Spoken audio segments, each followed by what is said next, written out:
Hello guys, welcome to my channel Sirija lifestyle. বন্ধুরা, তোমরা সব ভালো আছো তো? আশা করি এই শীতেতে নিশ্চয়ই ভালো আছো। শীতের একটা সুন্দর রেসিপি আমি দেখাচ্ছি। এই যে দেখতেই পাচ্ছেন, এখানে হচ্ছে মূলোটা আমি কুড়ে এখানে হচ্ছে মূলোটা একটু সেদ্ধ করতে দিয়ে দিয়েছি যাতে জলটা একটু মরে। তাতে একটু গুড় দিয়ে দিয়েছি পরিমাণ মতো।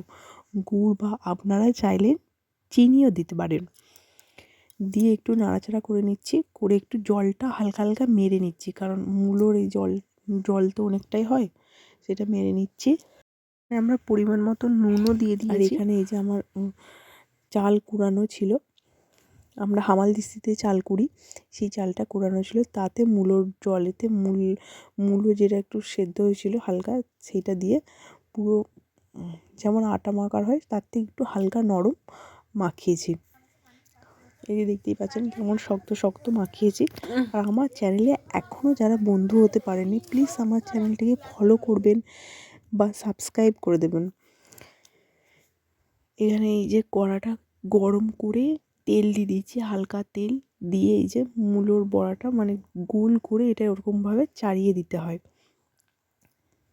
দেখতে থাকুন কিভাবে হয়। এরকমভাবে হালকা হালকা করে চাড়িয়ে দেওয়া হচ্ছে। হালকা হালকা এভাবে জোরভাবে দিলে কিন্তু চিপকে রয়ে যাবে, সেটাকে হালকা হালকা জাল দিয়ে দিতে হবে।